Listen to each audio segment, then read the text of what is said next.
calls. You'll eventually get the 20% back. That Silver Connect card is going to pay her co-payments. Remicade, I believe, is an injectable, and her hospitalization co-payments. And tell them to turn his Part B on.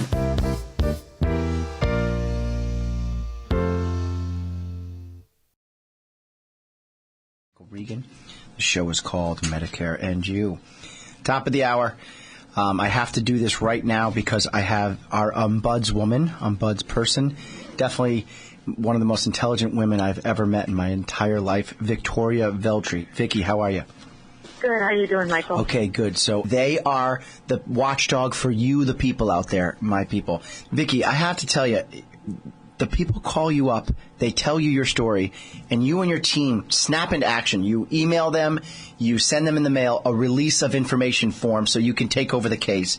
$9.6 million of frivolous claims that the insurance companies would have had you, the member, pay, and instead our ombudswoman fights with her team and they win it back for us. It's unbelievable what you do.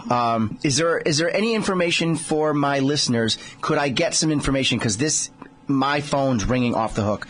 Are you and Attorney General Jebsen having any luck with the United Healthcare physicians withdrawal in the state of Connecticut up more than 2,000? We don't have an exact number, but how is that going?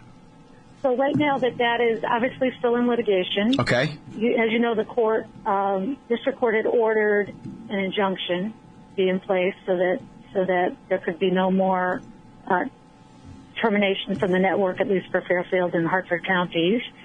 The health care company is appealing, and that went to the federal court in New York, and there was an oral argument last week, but we do not have the results of that yet. What the court decided in that case yet. So right now, the injunction is still in place. My proactive approach, which I'm going to do in about 15 minutes, is please make sure you call your physician and check first, correct? That is correct. Don't assume. And remember, if you are in a situation where you have ongoing care needs, and it is a critical situation when you need to stay with your provider, that there is such a thing called continuity of care. There you go. That's why you're on the air. And you can make that argument, and we have assisted people with it.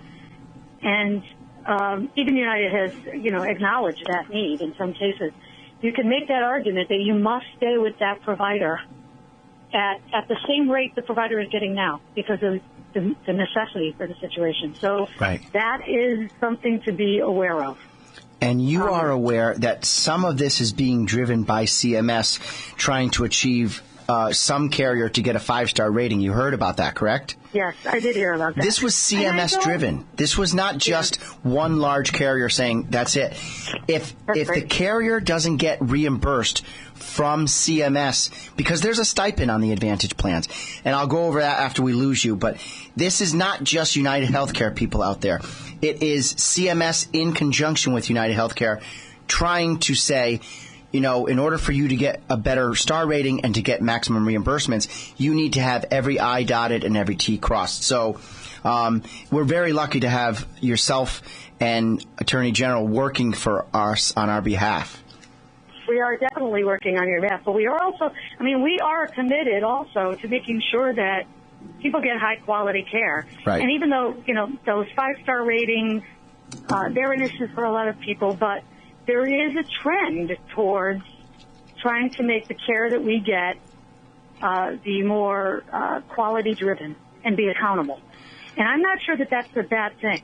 No, it's actually a good thing. The way it's done and whether it's transparent, and whether people, in this case, whether the providers knew what kind of standards they had to meet to stay in the network, that's an issue. Right. So transparency is the key, in my opinion. I feel it was bad timing. If this was rolled out in June, we could have had plenty of time before annual election period to make sure everything was in order.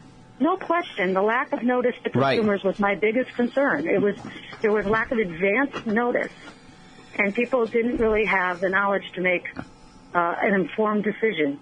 The notice didn't come until the enrollment period was almost over. It was right during it. Okay, so the board is all lit up, but my friend Vicki has to go. She has actually, they're probably waiting for you now. All right, she will be on. Call me. You can call the office. All right. She will be on tomorrow if you want to hear more from Vicki Veltri. Victoria Veltri, Office of the Healthcare Ombudswoman. Her phone number is 1-866-HMO-4446. And I will talk to you soon, Vicki. Thank you for everything you do for my clients. Okay, thank you, Michael. All right, have Take a great care. day. Yeehaw! Regan.